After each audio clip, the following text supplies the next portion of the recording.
Hello friends, నేను మీ కృష్ణ ప్రసాద్ని.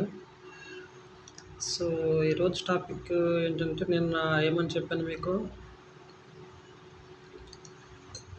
దేవుడు మనుషుల్ని చంపడు, మనుషుల్నే కాదు ఏ జీవిని చంపడు. సో ఇలా ఎందుకు చెప్తున్నానంటే, శివుడు ఆజ్ఞ లేనిది సీమైన కొట్టదు అంటారు. శివుని ఆజ్ఞ ఉంటే సీమ కొడుతుందా?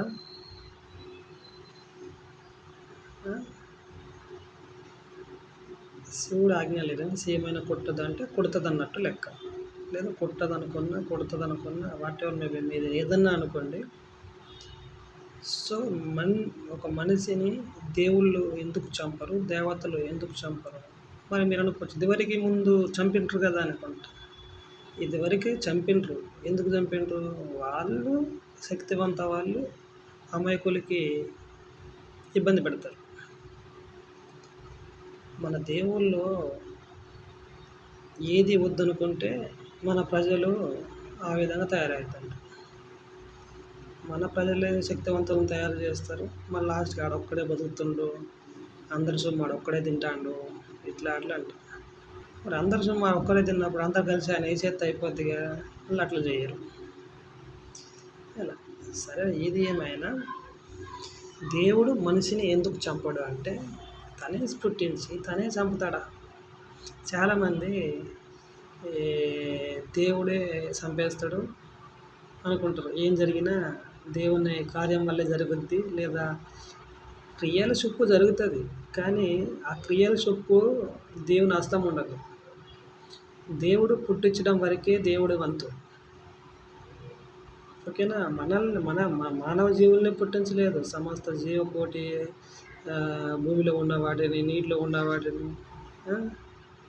అట్లా ఆకాశంలో ఉన్న వాటిని, నక్షత్రాలు లేవా, పాలపుంతాలు, చాలా అన్నిటినీ సమస్తాన్ని సృష్టించినప్పుడు దేవుడు ఎందుకు నాశనం చేస్తాడు?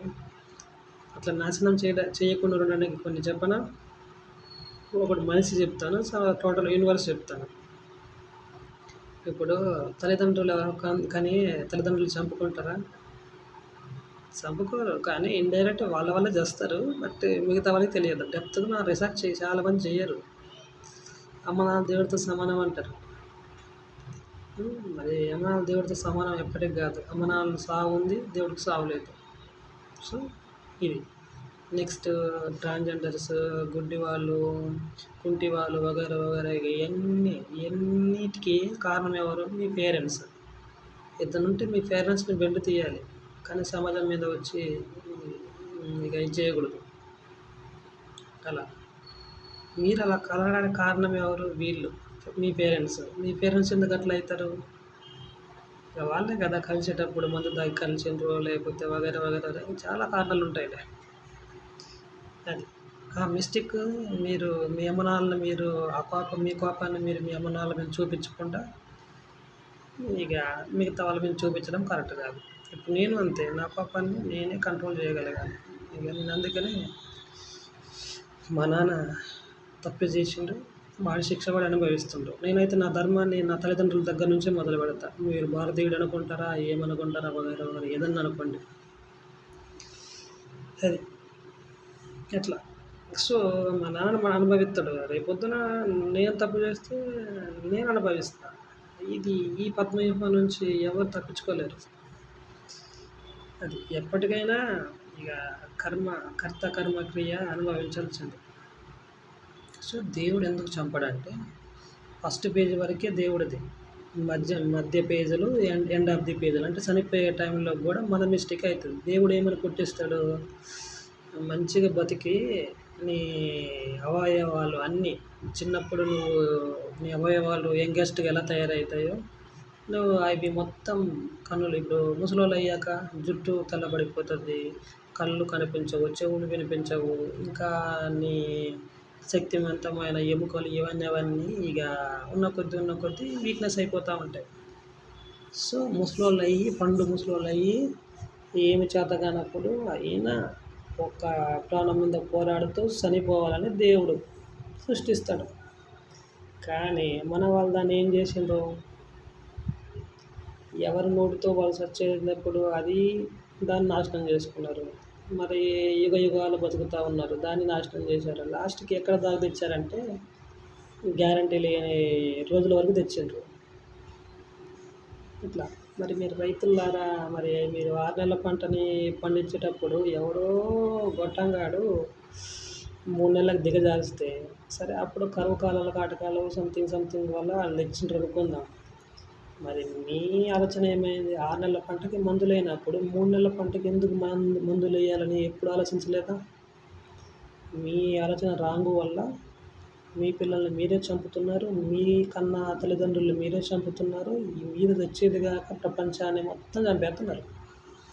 సరే, ప్రపంచాన్ని ఏ విధంగా చంపుతున్నారు? మరి మీరు భూమిలో విషం వేస్తున్నారు, ఆ భూమి నాశనం అవుతుంది. ఆ నాశనమైన భూమిలో మొక్కలు ఎన్ని జీవరాశులు లేవు. ఆ మొక్కలు తిన్న జంతువులు అవి చచ్చిపోతాయి, అంటే వాటిలో కూడా DNA మారిపోద్ది. ఇలా లాస్ట్కి మొక్కల్లో, అడవుల్లో అన్నిట్లో మార్పులు మొదలవుతున్నాయి.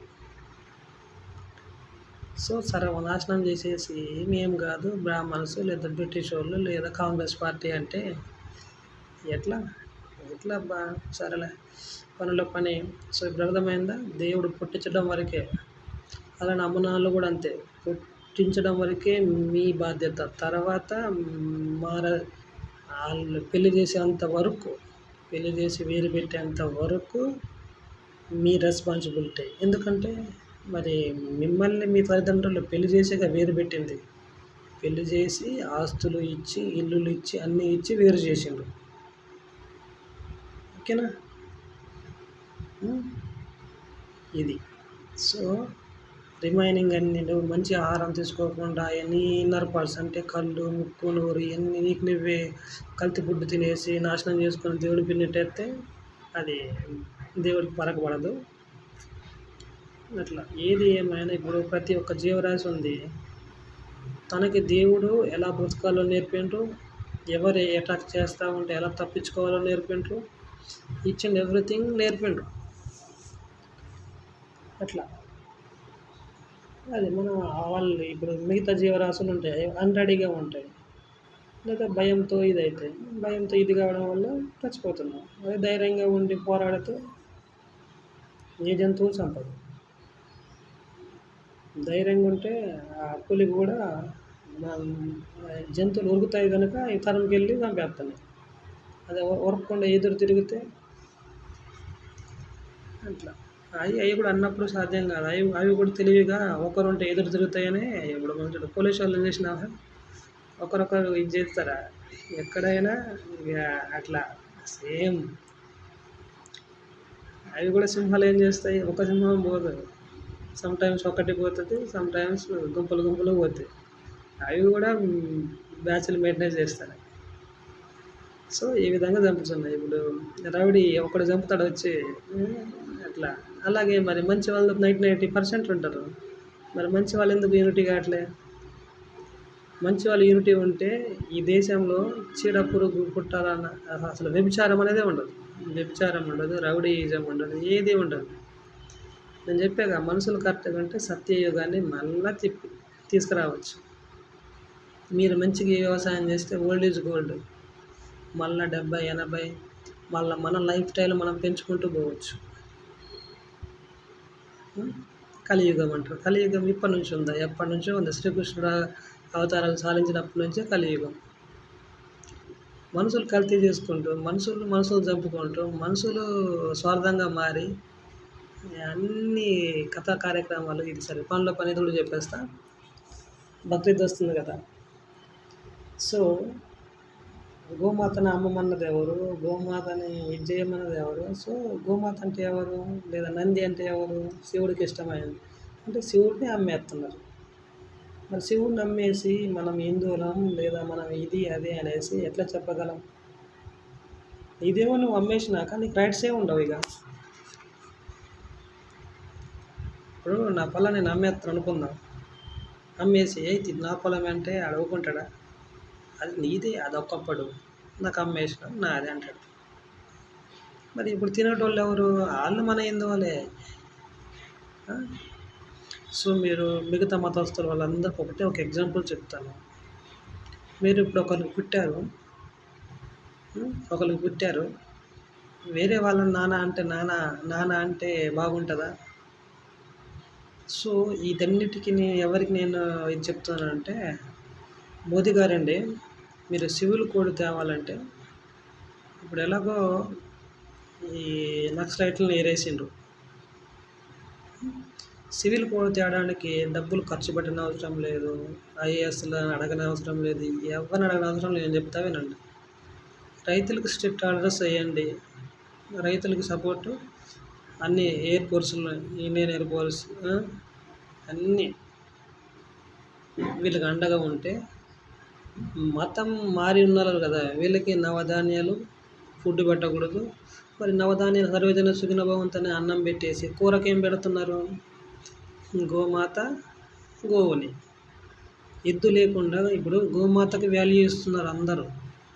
మరి గోవు లేకుండా గోమాత యాడ నుంచి వచ్చింది? ఇద్దరు అంటే నందికి అండ్ గోమాతకి మరి పిల్లలు ఎలా పుడతారు?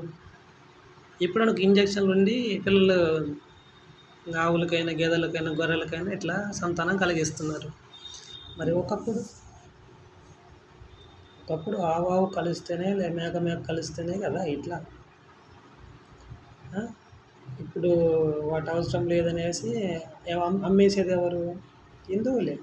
ఇప్పుడు భారతదేశంలో సెకండ్ పొజిషన్ బీఫ్ని ఎక్స్పోర్ట్ చేస్తున్నారు. మీరు ఎక్స్పోర్ట్ చేసి మేము తోపులం, మేము ఇది అది అనుకుంటున్నారు. మీరు ఎంత సన్నాసులు, మీకు మీరు ఎంత ఇజ్జత్ తీస్తున్నారు, దేవుళ్ళని ఇజ్జత్ తీస్తున్నారు. మరి ఇవన్నీ ఎందుకు చెప్తున్నా? టాపిక్ ఇదే. టాపిక్ 2 విధాలు తీసుకున్నా నేను. శివుడు ఆజ్ఞ లేదు, సేమైనా కొట్టదు. ఇక్కడ నుంచి అట్ ద సేమ్ టైం మరి అన్నిటికీ సర్వలోకానికి ఇక శివుడు ఆజ్ఞ అంటే ఇట్లా అనేసి ఇది ఉంటుంది కదా. సో శివునికి మీరు వాల్యూ ఇవ్వనప్పుడు మరి ఈ దేవుళ్ళే కాదు, మా పూర్వీకులు కూడా ప్రతి ఒక్క జీవిని గౌరవిస్తారు, ప్రతి ఒక్క జీవిని తినరు. ఇప్పుడు శివునికి ఇలా త్రిశూలం ఉందో, మా పూర్వీకులు అండ్ ఇప్పుడు మా దేవుడి గుడిలో కూడా త్రిశూలం సింబల్స్ ఉంటాయి. అండ్ సమ్మక్క సారక్కలో కూడా దాన్ని ఇది చేశారు. సో నా రీసెర్చ్ ప్రకారంగా అయితే శివుడు మా ట్రైబ్స్ దేవుడే అనిపిస్తుంది. అనిపించడమే, శివుడు మా ట్రైబ్స్ దేవుడే. ఇప్పుడు శ్రీకృష్ణుడే. దేవుళ్ళు కూడా అట్లా ఓన్ చేసుకుంటున్నారు కదా. మరి దేవుడు ఒక్కడైనా చెప్తారు, కానీ ఇతను మా దేవుడు, ఇతను ఇవన్నీ ఎందుకు మళ్ళా? అట్లా మీరు ఇలా చేయబట్టే మిగతా వాళ్ళకు కూడా కొత్త కొత్త ఆలోచనలు రాబట్టి మరి ఇలాంటి వ్యాఖ్యానాలు చేయవలసి వస్తుంది. ఇప్పుడు అడవిలో ఉంటున్న వనదేవత వరకే మాదని ఒకటే అనుకుంటారు. వనదేవత మాదేంది? ఇప్పుడు వనదేవ కన్నా శివుడు పార్వతి ఉన్నారు. నేను చెప్పడం కాదు, ఎవరో ఒక బ్రాహ్మణుడే చెప్పిండ్రు అలా. మరి శివుడు ఉన్న పరిస్థితులను బట్టి చూస్తే, అడవులు, హిమాలయాలు ఇలా దాన్ని బట్టి చూస్తే మరి మా ట్రైబ్స్ కూడా అలానే ఉంటున్నారు కదా. కాకపోతే దేవుడు అయ్యుండి తను ఏమీ చంపకుండా ఇదవుతున్నాడు. మా వాళ్ళేమో మరి అడవుల్లో ఉన్నప్పుడు ఎలా బ్రతకాలి? సో వీళ్ళ జీవన విధానం అది. ఇప్పుడు సింహం ఉంది, వెజిటేరియన్ తినాలి, మాంసం తినకూడదంటే కోరుతుందా? అలా ఇక మా జీవన విధానం మాది సాగింది. ఇక అలా ఏది ఏమైనా భంగం కలిగించంటారు కదా, వేట చేయకూడదు, ఇది అన్నీ మా చట్టాలు మాకు కాకుండా చేస్తున్నారు. అట్లా అగ్రవర్ణాలు వాళ్ళు. మరి అగ్రవర్ణాలు వాళ్ళకి ఇంత తెలివి ఉంటుంటే మరి సమతుల్యతగా ఎందుకు చేయలేకపోతున్నారు? ఒక్క దాటికి ఎందుకు తీసుకురా? దేవుడు ఒక్కడినప్పుడు అందరిని ఒక్క దాటికి తీసుకురావాలి. ఈ ఒక్క దాటికి తీసుకురావాలంటే ఇగో కుల మతాల భేదాలు పోవాలన్నా, రాజకీయాలు పోవాలన్నా, దేవుడు ఒక్కడే అని నిరూపించాలన్నా, ఈ రైతులు ఉన్నారే పల్లెటూరులో రైతులు, మీరు పంట పండించి అమ్మడం మానేయండి. మీకోసం వరకు మీరు వ్యవసాయం చేయండి. మీరు కన్న పిల్లల కోసమే వ్యవసాయం చేయరు, ఇంకా మీకోసం మీరు ఏం వ్యవసాయం చేస్తారులే. ఇప్పుడు మీకోసం మీరు వ్యవసాయం చేసినా యూజ్ ఉండదు, మీ కన్న వాళ్ళ కోసం చేసినా యూజ్ ఉండదు. కనీసం మీ చంటి పిల్లల కోసం వీళ్ళకే విషం పెట్టి రోజు విషం పెట్టి చంపుతారు. వీళ్ళని కనేటప్పుడే కల్తీ స్పెరమ్స్లో పుడతారు. అంటే ఆ కల్తీ స్పెరంలో ఏదో ఒకటి స్ట్రాంగెస్ట్గా ఉన్నది పోయి గర్భాశయంలో ఇదవుతుంది. కాని కష్టం వాళ్ళు మరి ఆ స్త్రీ కూడా మరి డెలికేట్గానే ఉంటుంది. ఎందుకు ఉంటుంది? మందు తిని ఒకప్పుడు 10 మంది కన్న వాళ్ళు ఇప్పుడు ఎందుకు కనలేకపోతున్నారు? ఇదే మందు పంటలు అన్నీ. మీరు ఇప్పుడు 3 months అయినా కానీ మందు లేకుండా పండిస్తే కొంచెం లైఫ్ టైం పెరుగుద్ది. మరి మనకి ఆశ ఎక్కువ కదా. ఏదో పక్క దేశం వాళ్ళ కోసం పండించినట్టు పండిస్తారు.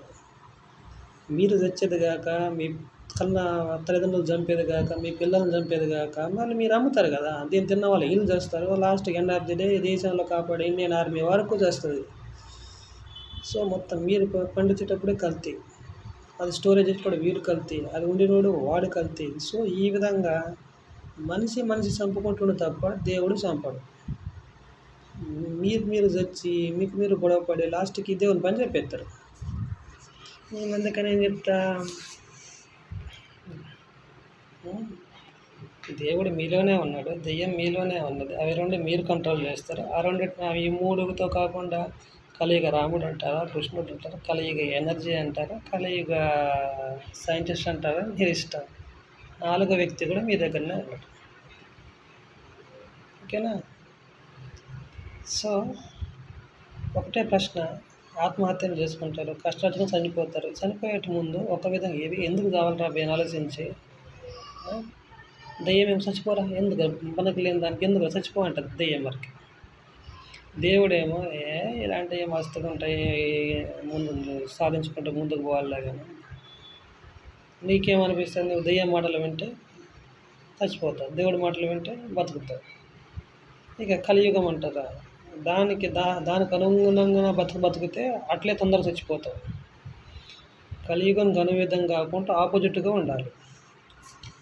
ఇలా ఎందుకు ఉండమంటాను? ఇప్పుడు దెయ్యాలు వాటికి అనుగుణంగా ఉంటే అవి మనకు సోకుతాయి, వాటికి విరుద్ధంగా ఉంటే ఏ దెయ్యం, ఇప్పుడు పాజిటివ్ దెయ్యానికేమో నెగిటివ్గా ఉండాలి, నెగిటివ్ దెయ్యానికేమో పాజిటివ్గా ఉండాలి. ఇంతే. మా ట్రైబ్స్కి మెయిన్గా మా ట్రైబ్స్ వాళ్ళు బాగా భయపడుతూ ఉంటారు. దేవుడు ఉన్నాక ఈ ఎండ్ ఆఫ్ ది డిపార్ట్మెంట్ ఉంటుంది. మరి మీరు దేవుడికే భయపడినప్పుడు ఆఫ్టర్ ఆల్ దెయ్యాలకి ఎందుకు భయపడాలి? సో మీరు ఏది ఏమైనా అందుకనే ఒక ఫ్యామిలీకి చేస్తారు, వాళ్ళకి ఇది అవ్వదు, మిగతా వాళ్ళకి ఎందుకు ఇది అవుతుంది? వాళ్ళు భయపడుతూ ఉంటారు కాబట్టి తగులుతుంది. దెయ్యం లక్షణం ఏంది? Negative energy. అంటే దెయ్యము కంటికి కనిపించకపోవచ్చు, అది కనిపించే వాళ్ళకి కనిపిస్తుంది. అది ఎదురు కళ్ళు పుట్టిన వాళ్ళకి, లేకపోతే ఇప్పుడు సి కోడింగ్ రాస్తాం, సి లాంగ్వేజ్ వచ్చిన వాడికి అది తెలుస్తుంది కదా. అట్లనే వాళ్ళకు కూడా మంత్రతంత్రాలు వచ్చిన వాళ్ళకి వాళ్ళకి కనిపిస్తాయి. ఇట్లా దేవుడు ఉన్నాడని నమ్మినాక దెయ్యం పెంచేటోళ్ళు, దెయ్యం తరిమేటోళ్ళు, నాటు మందులు అన్ని ఎండ్ ఆఫ్ ది డిపార్ట్మెంట్ అంతా ఉంటుంది. మరి దేవుడికి నువ్వు భయపడినప్పుడు దెయ్యాలకి ఎందుకు భయపడాలి? ఎట్లా? సో దయచేసి ఈసారి అడ్డగోలు చచ్చిపోయి, లేకపోతే స్పీడ్ డ్రైవ్ చేసి చచ్చిపోయి, లేకపోతే మన తప్పు వల్ల చచ్చిపోతాం, తెలిసి జరుగుతుంది, లేదా మదం ఎక్కి, లేదా ఓవర్ కాన్ఫిడెన్స్, ఇవన్నీ అట్లా అన్ని విధాలుగా జరిగి లాస్ట్కి అప్పనంగా ఉన్నది ఎవరు? ఎదుటి వాడైతే ఎదుటి పని నెట్టేస్తారు, లేదంటే ఇక దేవుని పని నెట్టేస్తారు. ఇక అట్లా జరిగింది అంటారు. అట్లా ఏం జరగదు. అది సడన్గా ఇదైపోయినాక మన మైండ్ సెట్ కూడా ఆ టైంలో ఏం చేయాలో అర్థం కాక యాక్సిడెంట్ జరిగిపోద్ది. అది యాక్సిడెంట్ అయినా ఇప్పుడు మందు తాగకూడదు అంటారు. మందు లిమిట్లో తాగితే మరి దేవుళ్ళ కాలంలో వాళ్ళ అమృతం తాగలేదా?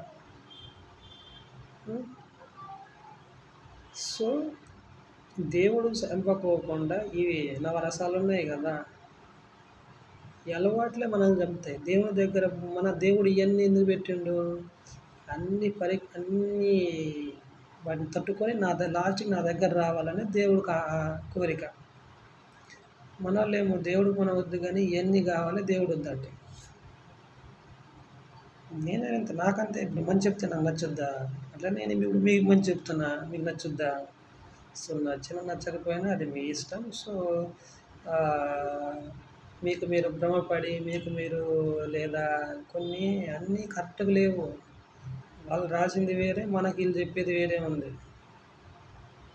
అలా ఏదైతే నేనైతే మాత్రం నేను చెప్తున్నాగా, రామాయణం మహాభారతం భాగవతం ఏమి అసలు నేను అసలు ఓన్లీ పదాలే ఏది యాపాలు ఏబిసి 1, 2 వీటి వరకే నేర్చుకున్నాను. ఒకవేళ చదివినావంటే 1 to 2 వరకు చదివిన, మిగతాది మొత్తం కుంభకర్ణుడి లెక్కే ఉంటుంది కథ నాది. కుంభకర్ణుడు కూడా అంటారు కదా, కుంభకర్ణుడు కూడా ఇక తెలివి గలవాడే అంటారు. మరి ఆడ నిద్రపోతూ ఉంటాడు, మరి ఆయన తెలివితేటలు ఎట్లా వచ్చినాయి? అది ఏదైనా టాలెంట్ ఉండాలి. అది అందుకే అంటాను, చదివి ఎవడైనా చెప్తాడు, చదవకుండా చెప్పినోడే రాబోయే తోపు అంటే. చదివి ఎవడైనా పాస్ అవుతాడు, చదవకుండా పాస్ అయినోడే కదా గ్రేట్. దీని సందర్భంగా నల్గొండ శ్రీనివాసరావు కెమిస్ట్రీ గారు, మీరు కనుక నాకు అప్పుడు హెల్ప్ చేసి ఉండుంటే ఇంటర్లో 60% కాదు 90% వచ్చేది. సో మీ వల్ల నా జీవితం కూడా ఇదైపోయింది. దాన్ని మీరు కంబ్యాక్ ఎలా చెప్పారు? అరే చూసి రాసిన వాళ్ళకి ఏం లైఫ్ ఉందరా, నువ్వు ఇదవుతావని ఏడా సార్. ఈ ప్రపంచంలో బతకాలంటే అందరు ఎటు పోతే అటు చేయాలి. కానీ మీరేమో నా పైన ప్రత్యేకంగా వేరేలాగా చూపించి ఇప్పుడు నా జీవితం ఇట్లా అయిపోయింది. ఎంత చెప్పినా మీరు నమ్మలేదు. ఏదో నాకు తెలిసిన స్టైల్స్, నాకు తెలిసిన అట్లా నేను వచ్చిన, అది మీకు నచ్చలేదు. ఒక స్టూడెంట్ లాగా వస్తే తప్ప సార్. మరి అలాంటప్పుడు అధ్యాపకులు కూడా ఒక స్టైల్ ఉండాలి, వాళ్ళు ఇలాగ ఉండాలి, స్టూడెంట్స్ ఇలాగ ఉండాలని అప్పుడు మీరు నేర్పుంటే మేము మీలాగా రాకపోదు. ఇనివే గతాల కథ ఏడున్నారు కానీ మాత్రమైతే సరే సార్. మొత్తానికైతే ఇక జరిగిపోయింది, మాట్లాడినా రాదు, ఏం రాదు. ఒకసారే కలిసాం నల్గొండలో. సో ఎక్కడున్నా మంచిగా ఉన్నాడు సార్, నేను మాత్రం మంచిగానే ఉన్నా అలా. సో కెమిస్ట్రీ కూడా మన విశ్వంలోనే ఉంది అన్నీ అన్నమాట. కానీ ఎక్కడున్నాయంటే కనిపించవు. ప్రయోగాలు చేసుకుంటూ పోతేనే వెళ్తాయి ఏదైనా. ఇప్పుడు ఒక మూలకం పరస్పరం చేస్తేనే కదా ఎట్ ఏ టైంలో 3 మూలకాలు కలిపి అవుట్పుట్ ఏమొస్తుందో చూడాలి. ఏదైనా ప్రాక్టికల్గా చేస్తే ఫస్ట్ థియరీ తర్వాత ప్రాక్టికల్స్, తర్వాత అవుట్పుట్ అలా. కెమిస్ట్రీని ఇంకా మన పూర్వీకులు కెమిస్ట్రీని ఎందుకు ఇక మనకి ఇది చేయలేదంటే దానివల్ల చెడు ఎక్కువ ఉంది, మంచి తక్కువ ఉంది అట్లా. మన భారతీయులు మామూలు వాళ్ళు కాదయ్యా, అందుకనే వాళ్ళ DNA మనది కదా అలా. సో ఇప్పటికైనా నమ్ముతారా దేవుడు చంపడని? దేవుడు ఏ జీవికి ఆ జీవి ఇన్స్ట్రక్షన్స్ ఇచ్చిండు, అవి వాటి ధర్మను అవి పాటిస్తాయి. మనం కెలుకుతామంటే అవి చంపుతాయి మనల్ని. ఇప్పుడు సింహం జోలికి పోతాము, ధైర్యంగా ఉంటే మనం చంపొద్దా? చంపదు. అలా అది ఉరుకుతామంటే ఒక్క పంజా కొడతా కథ అట్లా. ఇప్పుడు అంత కోడి జోలికి పోండి, కోడిని ఎదిరిస్తుంది, మనకి ఇది చేస్తుందా? వాటి ధర్మం కూడా అదే, మనుషుల జోలికి పోవద్దు నువ్వు అంటుంది. మనుషుల జోలికి పోతే ఏమవుతుంది? మనం కాలు చేయరకు కొడతాం లేదా కొడతాం, దానికి దెబ్బలు తగులుతాయి అట్లా అన్నమాట. వాటి తెలివికి వాటిని ఇది చేసుకుంటూ మనుషులు మరి విపరీతంగా తయారయ్యారు కదా, చంపి తినడాలు నేర్చుకున్నారు కదా. దానివల్ల ఇక ఇట్లా మీకు ఇలా ఇబ్బంది జరిగితే మీరు అటాక్ చేయండి. అలా అన్నీ అటాక్ చేయవు, కొన్ని అటాక్ చేస్తాయి. అలా అటాక్ చేయకపోతే మనిషి ఈ జీవి మీద ఇంక భయపడాడు కదా. భయం భక్తి ఉండాలని అట్లా ఉంటుంది కథ అలా. సో దేవుడు అమ్మునాన్న రూపంలో మాత్రం మరి అమ్మనాన్న రూపంలోనే పుట్టిస్తాడు. అలా పుట్టి ఇప్పుడు రమణాల రూపంలో పుట్టించినాక మనం వీళ్ళకే వాల్యూ ఇవ్వము. ఇంకా దేవుడికి ఏం వాల్యూ ఇస్తాము? ఇగో ఈ విధంగా దేవుడికి ఇష్టమైన నందినే అమ్మేస్తారు. ఇంకేముంది? దయచేసి ఇక్కడ నుంచి మా వాళ్ళకి అప్పుడు చెప్పిన కొమరం జై కొమరం భీమ్ అంటా ఉంటారు. అరే వాళ్ళని చంపిన వారసులమా లేదా వాళ్ళ ఐడియాలజీ ఉన్న వాళ్ళమా అని నేను ప్రశ్నించిన. సో సనాతన ధర్మం నుంచి నేను వచ్చాను, హిందువుగానే నేను చదువుకున్నాను. సో నా భారతదేశంలో ఉన్న వాళ్ళందరికీ మీరు గుళ్ళకు పోవద్దు అని అనట్లేదు, వెళ్ళండి. మీరు గుళ్ళకు పోయినా కానీ మన దేవుణ్ణి ఒకే విధంగా కొలుస్తున్నారా? గుడికి పోయి వస్తున్నారు, మళ్ళీ అధర్మంగా బతకడం మానేస్తున్నారు, మళ్ళీ అధర్మమే ఎంచుకుంటున్నారు. అధర్మంగా సంపాదించే డబ్బులు కన్నా ధర్మంగా సంపాదించినా కాడికే పోతావు, అధర్మంగా సంపాదించినా కాడికే పోతావు. ధర్మంగా సంపాదించి నీ జీవితం నువ్వు ఇది చేసుకుంటే అయిపోద్ది కదా. దయచేసి నా మీద ఎలిగేషన్లు అలాంటివి వేసారనుకోండి, మీరు నిజమైన హిందువులు అయితే అట్లా చేయరు. అది సర్వే జన సుఖిన భవంతు అని అన్నం పెట్టడం వల్లే అది తిని కొవ్వెక్కిపోయి ఇది మతాలు మారుతున్నారు. మరి వాళ్ళ ప్రభుత్వాలు ఉన్నప్పుడేమో వాళ్ళు మతాలు ఉండాలి సార్. మోదీ గారండి, మతాలు ఉండాలి. ఎవరికి? పక్క దేశం వాళ్ళ కోసం. ఈ దేశం వాళ్ళు మారనికి కాదు. మరి మీరు సివిల్ కోడ్ తెచ్చే ముందు మరి ఇక్కడున్న మిగతా వాళ్ళు ఉన్నారు, మరి వాళ్ళు అప్పుడు ఇది కథ చేస్తే అదన్నా చేయండి. లేదా సివిల్ కోడ్ రావాలంటే ఈజీగా రైతులకి స్ట్రిక్ట్ ఆర్డర్లు వేసి పంట పండించి వాళ్ళ కోసం అండ్ దేశాన్ని కాపాడే ఆర్మీ వాళ్ళ కోసం ఇది చేస్తే మళ్ళీ ఒక్క మతం ఉంటే ఒకటి ఇక్కడ అందరూ ఉంటే సనాతన ధర్మం కన్నా వస్తారు, లేదా సనాతన ధర్మం ఉన్న అది వేరు ఇది వేరు అంటారు కదా, ఉంటే దాంట్లో ఉంటారు, లేదా హిందుత్వంలో ఈ రెండే ఉంటాయి. లేదా మెర్జ్ చేస్తే ఒకటే ధర్మం, అందరూ ఒక ధర్మంలోనే ఉంటారు. ఇట్లా ఇంకా నాయకత్వం లేని నాయకత్వం అంటాను. ఇంకా పిఎం, సీఎం, వార్డు మెంబర్ వీళ్ళు ముగ్గురే ఉంటారు. వీళ్ళని నామకే వాస్తారు. ఒకసారి ఓట్లు జరుగుతాయి, మిగతా టైంలో మొత్తం గవర్నమెంట్ డబ్బు ఖర్చు ఉండదు. వార్డు మెంబర్లు ఎవరు? ఇప్పుడు ఒక వార్డు ఎగ్జాంపుల్ చెప్తాను. ఒక వార్డు మిగతా మొత్తం మీరు అప్లై చేసుకోండి. ఒక వార్డు ఉన్నాడు, ఆ వార్డులో 150 మంది ఉంటారు, 200 ఉంటారు, 300 ఉంటారు, మీ ఇష్టం. మీ వార్డు మెంబర్లు ఎంతమంది అయితే నేను నించుంటారు. ఫస్ట్ సారి ఎలక్షన్లు జరుగుతాయి. తర్వాత నుంచి ఎలక్షన్ కోసము ఈ టీచర్లు, ఐఏఎస్లు, ఐపీఎస్లు, ఎలక్షన్ కమిషన్లు ఇవన్నీ ఉండవు. ఇక ఎట్లా అది ఓన్లీ 18 సంవత్సరాలు నిండి వాళ్ళకి తెలియదా? ఎవడు 18 సంవత్సరాలు నిన్నది ఇప్పుడు ఎవడు ఆ ఊర్లో ఎప్పుడు పుట్టిందో వాళ్ళకి తెలియదా? సో అప్పుడు జనగణమ ఇవన్నీ కథలంతా ఏ ఊరు వాళ్ళు ఆ ఊరు రాస్తారు.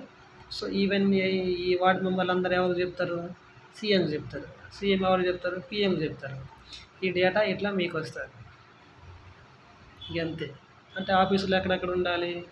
వార్డు మెంబర్ దగ్గర, సీఎం దగ్గర, పిఎం దగ్గర. గింతే. ఇంతమంది జీతకాలు ఎందుకు? ఇప్పుడు ఇంతమంది ఉన్నాయి, మన దేశం బాగుపడుతుందా? ఇంతమంది ఉన్నా కల్తీ జీవితం, కల్తీ కథలు, కల్తీగా బతుకుతున్నారు. మంచాలు ఇంత సివిల్ కోడ్ తెస్తే తిండి. కానీ ముందైతే రైతులకి ఇది పని చేయండి. సివిల్ కోడ్ డబ్బులు ఖర్చు పెట్టకోకుండా ఓట్ల కోసం ఇట్లా కాకుండా వార్డు మెంబరు ఎంతమంది అయితే అంతమంది నించుంటారు, ఎవడొకడు గెలుస్తాడు. గెలిచినాక నెక్స్ట్ 5 years అయ్యేదాకా ఇంక గవర్నమెంట్ ఓట్లు పెట్టకూడదు ఇంక తీసేయాలి. ఇక ఎందుకు? వీళ్ళే ఎన్నుకుంటారు. ఇక ఏకగ్రీవంగా ఎన్నుకుంటారా? అట్లా తప్పు చేస్తే అని తీసేస్తారు, ఇంకొకళ్ళు వస్తారు. అది దాన్ని ఎవరికి ఇన్ఫార్మ్ చేయాలి? సీఎంకి ఇన్ఫార్మ్ చేయాలి. కథం. ఒక మెయిల్ పెట్టిన అయిపోతుంది, వాట్సాప్ పెట్టిన అయిపోతుంది. అది ప్రజలు ఎన్నుకున్న వాళ్ళ చేతితో పరిపాలించడం కాదు. ప్రజలు ఎన్నుకున్న వాళ్ళు ఇద్దరు పేరుకి నామకే వాస్తే వాళ్ళు ఉంటారు. Ward member, CM, PM. వీళ్ళకి నచ్చినట్లే చేయాలి.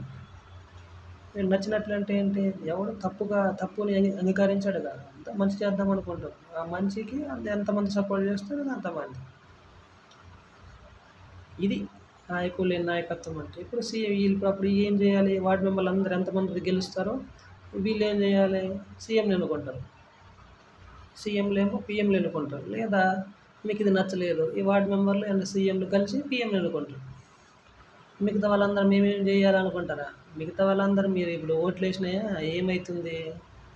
ఇదే జరుగుతుంది. ఓట్లు వేయకపోయినా ఏం జరుగుతుంది? ఇదే జరుగుతుంది. ఎప్పుడు దేశం బాగుపడుద్ది?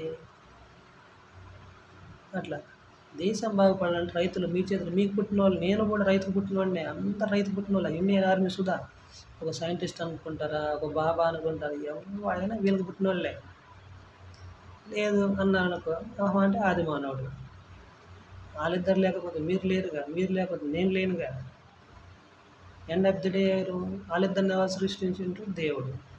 ఈ దేవుడినే చూపిస్తానంట, ఈ దేవుడితోనే మాట్లాడేస్తానంట. 10 మంది 20 మంది 21 మంది వచ్చి చెప్తేనే మీరు వినలేదు. నాలంటే చెప్తే మారుతారా బాయ్? మోదీ గారు చెప్తేనే మారరా? నేను చెప్తే మారుతారా? మోదీ గారు మీరు నాకు మీ పవర్స్ నాకు ఇవ్వకపోయినా నా ఐడియాలజీ ఫాలో అవ్వండి. సివిల్ కోడ్ పైసా ఖర్చు లేకుండా వస్తుంది, పైసా ఖర్చు లేకుండా ఓట్లు జరుగుతాయి, పైసా ఖర్చు లేకుండా దేశం మారుద్ది. చైనాని చూసి మనం నేర్చుకోవాలి సార్, లేదా కిమ్ మామాని చూసి నేర్చుకోవాలండి. మన దగ్గర చూసి వాళ్ళు నేర్చుకొని వాళ్ళు డెవలప్ అవుతున్నారు. కిమ్ మామ భారతదేశాన్ని అంటే ఎందుకు ఇష్టం?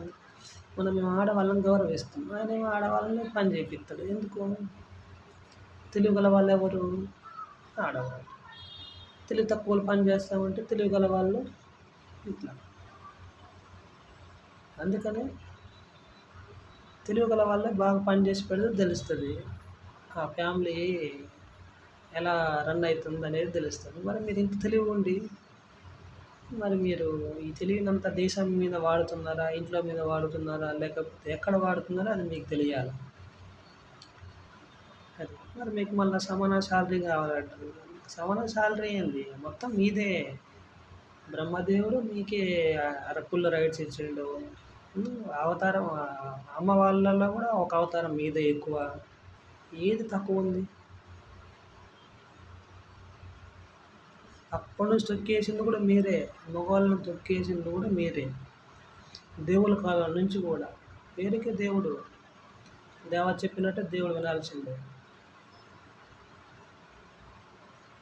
అట్లా పేరుకే వీళ్ళు మీకు ఇప్పుడు రిజర్వేషన్లో అంటున్నారు సారు, మీరు ఎమ్మెల్యేలు ఈటుడు ఎంపీ వార్డు మెంబర్ నుంచి మీ ప్రధానమంత్రి దాకా ఉన్నారు.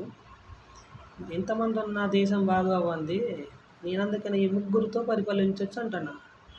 ఇంతమంది శాలరీలు ఇచ్చే డెవలప్ కావట్లేదు.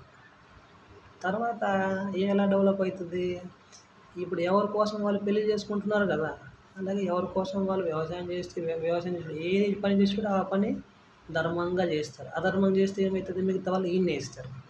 అప్పుడు దేవుళ్ళు ఎందుకు చంపిండ్రు? ఎందుకే? వాళ్ళు చంపుతుంటే మనం చంపట్లేదు కనుక తయారవుతారు. బాగా చంపుతుందని సెక్యూరిటీ తెచ్చారు. సెక్యూరిటీ ఎవరికి ఉండాలి? ఓన్లీ పిఎం వరకు ఉండాలి, మిగతా వాళ్ళకి ఎవరికి ఉండకూడదు. సీఎంకున్న ఈయన విర్రవెక్కుతాడు. అది సెక్యూరిటీ లేకపోతే ఒళ్ళు భయంతో పని చేస్తారు ఎవరైనా కానీ. మరి దేశ ప్రధానికి ఎందుకు ఉండాలి? మరి ఇప్పుడు పక్క దేశం సంబంధాలు కలుపుకోవాలంటే మళ్ళీ సెక్యూరిటీ ఉండాలి కదా, లేకపోతే ఇక ఇది కథ ఉంటుంది. దీంతోపాటు మనం డాలర్ వాల్యూ వాడికి 85 రూపాయలు 90 రూపాయలు ఇవ్వకూడదు. ఇట్లా ఇస్తే ఇంకా ప్రధాని మనం ఉన్నా ఒకటే లేకపోయినా ఒకటే. అతను మనం ఎందుకు డబ్బులు ఎక్కువ ఇవ్వాలి? ఇట్లా మనం డబ్బులు ఎక్కువ ఇస్తున్నామంటే మనం నిజం భారతీయులం కాదు. వాడికి భయపడి మనం డబ్బులు ఇచ్చినట్లు లెక్క. మనం ఇప్పుడు ఏ దేశానికి పోయి మన సంబంధాలు మాట్లాడుకుంటామో ఇట్లా మనం మాట్లాడుకుంటే అయిపోద్ది. ఈసారి ఎవరికి ఇచ్చేది లేదు, ఇక మా డబ్బు మేము మీకు ఈ విధంగా ఇవ్వగలము అని చెప్తే అయిపోతుంది. ఆ డాలర్ ఏంది? అన్నీ మన దగ్గర దోచుకుపోయినాయి, అన్ని దేశాలు వేరే వాళ్ళ దగ్గర మనవి. మరి గతాలన్నీ తెలిసినాయి, తెలిసి కూడా మళ్ళీ ఎందుకు వాళ్ళకి మనం భయపడాలి? భారతదేశం అంటే ప్రపంచ దేశాలకి ఒకటి అతి ప్రేమ, అతి భయంకరం, భారత్ జోలికి ఏమొస్తుంది, హిట్లర్ లెక్క అవుతుంది. అలా అందరికీ తెలుసే. అందుకే మన జోలికి ఎవ్వరు రారు. ఒక పాకిస్తాన్ ఎందుకు వస్తుందంటే వీళ్ళు ఇక్కడ నుంచి పోయినోళ్ళు కనుక. మొన్న ఒక అవకాశం వచ్చింది, అది చేసుంటే మళ్ళీ మన భారతదేశంలో రావాలన్నా, మన భారతదేశం గురించి తప్పుగా చెప్పాలన్నా, ఏది చేయాలన్నా ప్రతి ఒక్కరికి ఉచ్చబడేది. మరి మీరు వచ్చిన అవకాశాలు పోగొట్టారు. తర్వాత దాన్ని రీసెర్చ్ చేస్తే ఏమని తేలింది, ఒక్కసారి చంపే కన్నా వదిలేస్తే కుమిలి కుమిలి చేస్తాడుగా అన్నట్టు నేను రీసెర్చ్ చేసిన అంతే. ఒకసారి చంపితే అందరూ అయిపోతారు. వాళ్ళ బ్యాడ్ నేమ్ ఒకటి. అసలు చంపాల్సింది నాకు తెలిసి శ్రీకృష్ణుడే కురుక్షేత్ర యుద్ధం చేసినాక మనం ఎందుకు ఆగాల్సింది? ఈ పాయింట్అవుట్లో అయితే అసలు వేసేయాల్సిందే లెక్కది. అప్పుడు ప్రపంచ దేశాలు కూడా ఇక మన జోలికి ఒక్కరు రాకపోయేది. మన గురించి మళ్ళీ ఇది రెండో సరుకు పోయేది. హిట్లర్కి జరిగిన వ్యవహారం మళ్ళీ ఈడ సొంతోళ్ళకి జరిగింది. వాళ్ళు సొంతోళ్ళనే ఓరవలేదు, మిగతా వాళ్ళని ఎట్లా ఓరుస్తారని. ఓరడం అంటే క్షమించడం. అని మన జోలికి ఒక్కరు రాకపోయేది. అట్లా ఏమో సార్, మీకు ఎవరు సలహాలు ఇస్తున్నారో ఏమో నాకు తెలియదు కానీ ఇట్లా సలహాలు ఇచ్చేటోళ్ళు అన్న మంచిగా ఏమంటారా బాయ్? ఓకేనా సారు? నేను అన్ని రీసెర్చ్లు చేస్తాను సారు. ఈ పథకాలు మిగతా వాళ్ళందరూ ఈ పథకాలు, నాకు మాత్రం అవే మీ ఆయుధాలు, అవే మీ అస్త్రాలు అవి నాకు తెలుసు. పేరుకి పథకాలు అట్లా ప్రజల్లారా, లేకపోతే మీ పథకాలు పెట్టకపోతే డబ్బులు మన గవర్నమెంట్కి ఎట్లా చేరుతాయి? అలా ఇప్పుడు గ్యాస్ ముందు ఎగ్జాంపుల్ గ్యాస్ని చూసుకోండి.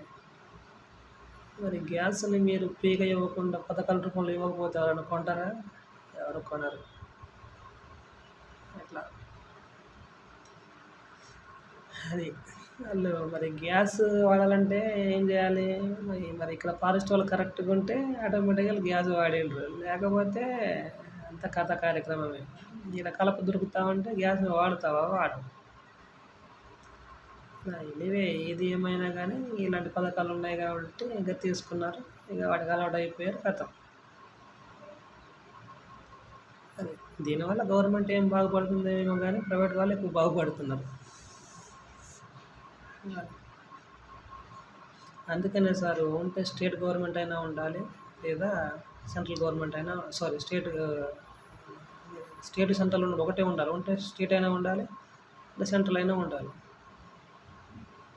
ఎందుకంటే ఇలాగా స్టేట్ సెంట్రల్ ఉంటే దేశభక్తి ఉండదు.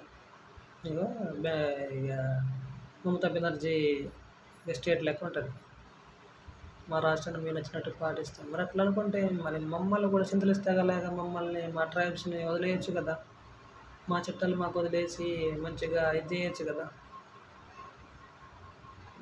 అట్లా అది ఎనీవే. ఇక అట్లే నేను చిన్నప్పుడు ఎప్పుడూ ఊహించాను సార్, ఇక ఎప్పుడో మాట్లాడుకున్నాను. వీళ్ళు అడవి ఉందని దొరకట్లేదు ఇది అని అనుకుంటారు అనేది వాళ్ళందరితో. ఇక అందరూ మనం ఇప్పుడు వేటకి వెళ్తే ఎగతాటికి ఎలా వెళ్తాము, అది అలాగా వాళ్ళు అటాక్ చేస్తే ఇంకెళ్ళ పని అంతా అడ్డగోలుగా అనుకున్న అదే జరిగింది. దేనికైనా టైం రావాలి. సో మళ్ళీ మన ట్రైబ్స్ అయినా దానికి పోకూడదబ్బా. నేను పోలీస్ జాబ్కి వెళ్ళి తిరిగి వచ్చేస్తాను. దానికి వెళ్తే ఏమవుతుంది, వాళ్ళు ఏమనుకుంటారు, వీళ్ళు చెప్పేస్తారేమో, వాళ్ళు చంపుతారు. ఈ పోలీసులు దొరికితే వీళ్ళు చంపుతారు. వీళ్ళ గురించి వచ్చే కార్యక్రమంలో ఉంటాయి. మనం ఇట్లా లైవ్లో ఉండి, మనం మంచిగా ఉండి, మనం పోరాడి బతకాలి. అది దాంట్లోనే అది మన కథే కాదు, అది మనం స్థాపించింది కాదు, మనది కాదు. వాళ్ళేమో మంచిగా ఉంటారు, మనల్ని ఎసగొలిపి మీదనంటే మీకోసం మన కోసం పనిచేస్తే ఇలా ఇప్పుడు దేవుని పేరు చెప్పుకొని ఎట్లా బతికేస్తున్నారో అట్లా మీకోసమే మేము పార్టీ స్థాపించాం, మీకోసమే అని చెప్పి మన పేరు చెప్పుకొని వాళ్ళు దోచుకొని తింటారు. మరి మన కోసం చేసే వాళ్ళు అయితే 170 యాక్ట్ ఎందుకు అమలు కావట్లేదు? ఇది ఒకటి ఆలోచించండి. మన భూములు మనకి అప్పుడు ఎందుకు ఇవ్వలేదు? కొన్నప్పుడు అంటే కుదరలేదు, ఇవ్వలేదు. మరి ఇప్పుడు ఎందుకు? అట్లా ఎన్ని ఉంటాయి సారు. ఇలా మీరు కూడా ఇక తీసుకుపోయిండ్రులే కానీ మాకు న్యాయం జరగట్లేదు సార్. మోదీ గారండి, న్యాయం జరగట్లేదు. 170 యాక్ట్ అస్సలు జరగట్లేదు. పేరుకు మళ్ళీ వార్డు మెంబర్ నుంచి ఎంపీల దాకా అబ్బా. మరి మీరు ఎవరి పేరు చెప్పుకొని గెలుస్తున్నారు, మళ్ళీ ఎవరు పని చేస్తున్నారు? మీకైనా ఉండాలబ్బా. మీరు అట్లా చేస్తామంటే ఏ చదువుకున్నోడు కూడా ఇక ముందుకు రాలేడు. పవర్స్ ఉన్న వాళ్ళే మీరు, అందుకని పవర్స్ ఉండడం వల్లే మీకు ఇదవుతున్నది. ఈ పవర్స్ లేకపోతే మాత్రం ఒళ్ళు భయంతో పని చేస్తారు. మోదీ గారండి, ఈ పవర్స్ ఉండబట్టేనండి వీళ్ళు ప్రజలకు పని చేయట్లేదు. రాజ్యాంగం బాగానే ఉంది, కానీ ఈ పవర్స్ ఉండడం వల్లే ఆ రాజ్యాంగం నాశనం అవుతుంది. అదే పవర్స్ లేకుండా చేయండి. ఇప్పుడు అట్లా అప్పుడు ఒళ్ళు భయంతో ఇప్పుడు వార్డు మెంబర్ నిలబడాలని నిలబడలేరు అప్పుడు. అట్లా అప్పుడు సేవ చేసేటోడు, ధైర్యం ఉన్నోడు, గట్స్ ఉన్నోడు మాత్రం నిలబడతాడు. వార్డు మెంబర్ నిలబడాలన్నా గట్ల. అది మీరు ఎమ్మెల్యేలకి, సీఎం ఎవరికి కూడా పవర్స్ ఇవ్వకండి. ఎందుకు వీళ్ళకి ప్రజలకి ఇబ్బంది తప్ప. మరి కామన్ మ్యాన్ ఉన్నప్పుడు లేని భయము సీఎం అయినాక ఎందుకు వస్తుంది మరి అనమాట. ప్రధానమంత్రికి నేను ఎందుకు ఇట్లా సెక్యూరిటీ కావాలంటానంటే వేరే దేశం వాళ్ళు వచ్చి చంపకోకుండా ఉండడం కోసం అంతే. సో ప్రధానతలో డీలింగ్స్ ఉంటాయి కనుక అలా. ఏదనంటేనేమో డిటెక్టివ్ అంటారు. డిటెక్టివ్ ఏం రాదు, ప్రజలకి నచ్చింది చేస్తావు. ఇప్పుడు చేసేదేమో వార్డు మెంబరా, అనుభవించేదేమో సర్పంచ్, ఉప సర్పంచా.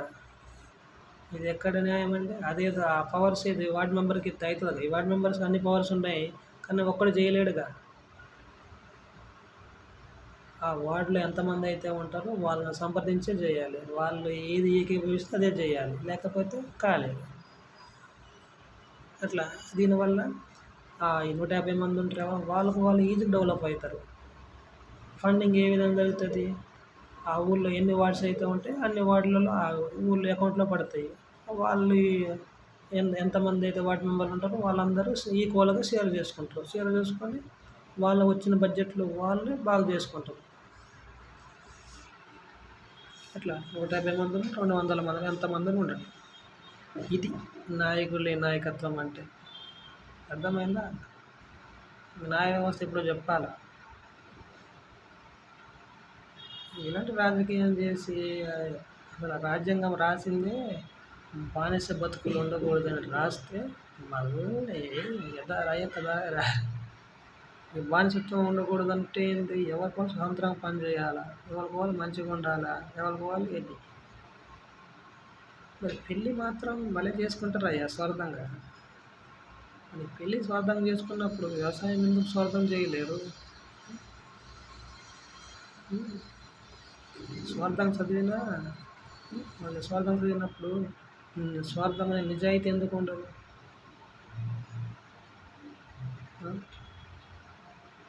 ఇలా ఎనివే ఏది ఏమైనా పోయేంతవరకు నేనైనా ఎవరైనా. సో చెడు చేసి బతికే కన్నా అది మంచి చేసి బతికేస్తే అయిపోద్ది కదా. సరే చెడు చేసి సంపాదిస్తుంది, వెళ్ళేటప్పుడు ఒక్క రూపాయలు తీసుకుపోతావా? తీసుకుపోవని తెలుసు. నీ ముందు వాళ్ళు ఎంతమంది చచ్చిపోయారు, వాళ్ళ దగ్గర చూసినావా? అంతకుముందు వాళ్ళ దగ్గర చూసినావా? అట్లా గవర్నమెంట్ కూడా స్టేట్ అయినా సెంట్రల్ అయినా మీరు తప్పు చేస్తున్నారు, తప్పు చేసిన వాడిని ఏమో సస్పెండ్ చేస్తున్నారు. ఒకవేళ నిజమైన గవర్నమెంట్ నిజంగా ఉంచుతామంటేనేమో ఇట్లా చేయాలి. ఇంకా వాడికి తనకి గవర్నమెంట్ అయినా ప్రైవేట్ అయినా ఒకసారి తప్పు చేస్తే ఇంక ఎక్కడ జాబ్ ఉండకూడదు, మళ్ళీ రికవరీ ఉండాలి. అది ఎలాంటి రికవరీ? తిన్నదంతా కక్కాలన్నారు. జాబ్ ఎప్పుడు వస్తుందో అప్పటి నుంచి ఎప్పుడైతే క్లోజ్ అవుతుందో 2 సంవత్సరాలు గవర్నమెంట్ డబ్బు తిన్నావు కాబట్టి మొత్తం కక్కించకపోయినా సగమన్నా కట్టాలన్నారు. అప్పుడు వాళ్ళు భయంతో పని చేస్తాడు, వీరేమో సస్పెండ్ చేస్తారు. లేదంటే మళ్ళీ అతని ఉద్యోగం అతని కొడుక్కి కూతురికి అంటారు. ఇది నాకు నచ్చలే. ఇలాంటి పనికిరాని ఉండడం వల్లనే వాళ్ళు భయం లేకుండా పని చేస్తారు. అది దొరికినాకే కదా, దొరికినాక మళ్ళీ సస్పెండ్ చేస్తారు. తర్వాత ఏం చేస్తారు? ఏం చేయలేరు. ఈ అండతోనే కదా వాళ్ళు బతికేది. సరే మరి నేనే ప్రధానమంత్రి చిన్నప్పుడు తెలుగులో నువ్వు కవి అయితే ఏం చేసేటోడివి, పోలీస్ అయితే ఏం చేస్తావు, ఆ స్థానంలో ఉంటే నువ్వేం చేస్తావు ఇట్లా. ఒక మోదీ గారు నాకు ఒక 30 రోజులు ఇవ్వండి, దేశాన్ని మొత్తం క్లీన్ చేస్తా, అదే దేశం మొత్తం క్లీన్ చేసేసి ఇక నాయకత్వాన్ని సృష్టిస్తాం. ఒకసారి మాత్రమే ఎలక్షన్లు జరుగుతాయి ఈ గవర్నమెంట్ వీళ్ళతో వాళ్ళతో కలిసి. తర్వాత 5 సంవత్సరాలు అయ్యాక వీళ్ళే ఎన్నుకుంటారు. ఏకగ్రీవాన్ని ఎన్నుకుంటారా, చేసినోడైనా ఉంటాడా, లేదా కొత్త వాళ్ళు వస్తారా, ఎవరికి వాడు ఎన్నుకుంటారు. తర్వాత ఇట్లా మీరు ఎట్లా గవర్నమెంట్ ఫామ్ చేస్తున్నారు, అదే ఫామ్ అవుతుంది. ఇక వార్డు మెంబర్లు ఏమో సీఎం చెప్తారు, సీఎంలు ఏమో పిఎం చెప్తారు. కథ మిగతా డిపార్ట్మెంట్లు ఉంటాయి, యథావిధిగా ఉంటాయి. అప్పుడు ప్రజలకే పని చేస్తారు వీళ్ళు. ఇప్పుడు ప్రజలకు పని చేయడం మానేసి మరి ఇప్పుడు సంత ఎక్కువైందిగా ఈడ. సర్పంచ్, ఎంపీటీసీ, జెడ్పీటీసీ, ఎమ్మెల్యే, ఎంపీలు వీళ్ళకి పని చేయడం మొదలు పెడుతున్నారు వీళ్ళు. మరి అలాంటప్పుడు వాళ్ళ శాలరీలు కట్ చేసి వీళ్ళకి ఇవ్వాలి, పోలీసు వాళ్ళకి. మరి మా దగ్గర ట్యాక్సులు తీసుకోకూడదు. ఇట్లుంటాయి. రాఘవ్ చెడ్డా గారు ఇక ఏందో కానీ, నాకు రాఘవ్ చెడ్డాకి ఇప్పుడేమో కానీ నేనైతే చిన్నప్పటి నుంచి కాకపోతే మీకు తెలియలేదు అంతే తేడా. ఇప్పటి నుంచి కాదు, ఎప్పటి నుంచో దేశాన్ని మార్చేద్దాం, ఫస్ట్ మా ఇల్లుని మారుద్దాం అనుకున్నా. చెప్పిన మా నాన్న ఇల్లే వదిలేసిన. నెక్స్ట్ ఊరిని మారుద్దాం అనుకున్నా. మంచి చేద్దాం అనుకుంటే నాకే ఎసరేస్తుంటారు, ఇల్లు వదిలేసిన. ఇక నెక్స్ట్ దేశం మీద పడ్డా. వింటారా వినండి, లేకపోతే అవసరమే లేదు. ఎటు పోతే అటు పోయి. ఇప్పుడు కలియుగంలో ఉన్నాం కదా, మీరు ఎటు పోతే అటే పోవాలే. కానీ నేను ఒక్కడిని చదువుకుంటే భారతీయులు లెక్క నన్ను వేస్తారు, ఒకరోజు సీఎం లెక్క నన్ను వేస్తారు. మీకు తెలిసింది ఇదే కదా. దేవుడేమో చంపకుండా ఆడంతాడు, ఆడేది వస్తాడు. దేవుడు ఎందుకు చంపడంటే ఇందుకే. దేవుడు ఎందుకు చంపడంటే ఈడు ఎలాగో పోతాడు, మనం ఎందుకు చంపాలరా నాయన అని. మనం ఎందుకు పోతాము, తప్పులు చేసిపోతాం. ఇప్పుడు సారా తాగుతావు, లేదా ఏదో బ్రాండ్స్ తాగుతావు, కళ్ళు తాగి, లేదా ఏదన్నా బ్రాండ్స్ పేరు చెప్తే బాగోదులే కానీ ఇంకా ఆల్కహాల్ అనుకో, ఆల్కహాల్ తాగి టయానికి తింటే మంచిగా పోతావు. అది మితిమీరి ఆల్కహాల్ తీసుకుంటే మొత్తం ఇన్నర్ పార్ట్స్ పోయినాక సాగకుండా బతుకుతాం మళ్ళా. అట్లా ఇక ఆల్కహాల్ అని కానీ, ధూమపానం కానీ, ఇక వ్యభిచారం కానీ, ఇవన్నీ నవరసాల కిందకే వస్తాయి. నవరసాలు ఎట్లా, రసాలను ఎట్లా ఉపయోగించాలో అట్లా ఉపయోగిస్తేనే కొన్నాళ్ళు బతుకుతాం. లేకపోతే ఆ రసాలలో ఆ రసాయనాలు మనకు కలిసి ఉన్న రసాయనాలు పోయి తొందరగా మనం తినేదే కల్తీ ఫుడ్డు. జర ఆలోచించండి భయ్యా. దేశం కోసం పని చేయండి, ఊరి కోసం పని. నాకెళ్ళకు ఈ అదృష్టం లేదులే. మాతృదేవోభవ, పితృదేవోభవ, ఇన్ని ఏమోనబ్బా. నేను ఏకలవ్యం చూసి నా లెక్కలు వేరే ఉంటాయి. అది గురువుగా భావిస్తే గురు దక్షిణ ఇవ్వాల్సి వస్తుంది. మనకైతే గురువే వద్దురా నాయన అనుకున్నా. నాకు మళ్ళీ ఈ గురువు లేకుండా ఎట్లా నేర్చుకున్నామంటారు. మరి ఈ గురువుకి ఎట్లా వచ్చినాయి అంట నేను. మరి ఇలాంటివి ఉంటుంది మన కథ. గురువుకి ఎట్లా వచ్చినాయి, దేవుడు నేర్పిండగా. So end of the day దేవుడి దగ్గర నేర్చుకున్నాను అని ఫీల్ అవుతున్నా. దేవుడి దగ్గర నేర్చుకున్నా కాబట్టి దేవుని చూసినా, దేవుడితో మాట్లాడినా, అది కథ. సరే ఉంటా. జై ఆదివాసి, జై శివరామకృష్ణ, జై భారత్ మాతాకి.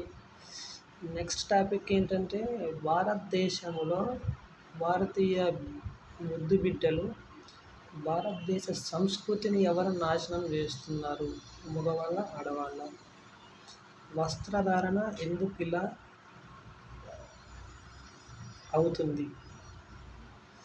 అది ఈ టాపిక్ చెప్పినాక ఆడవాళ్ళు మరి మీరు మారుతారో మారో అది మీ ఇష్టం. ముఖ్యంగా బూత్ ఆఫ్ ఆడవాళ్ళకి మగవాళ్ళకి అట్లా అప్పుడు తెలుస్తుంది అన్నమాట. టాలెంట్ అనేది ఊరికే రాదండి, అది రిసర్చ్లో ప్రాక్టీస్ మెన్ పర్ఫెక్ట్ అంతే. సరే ఉంటానండి, బాయ్. మీ కృష్ణప్రసాద్, కోయరంగపురం, ఖమ్మంపాడు, నల్గొండ, హైదరాబాద్. ఓకే.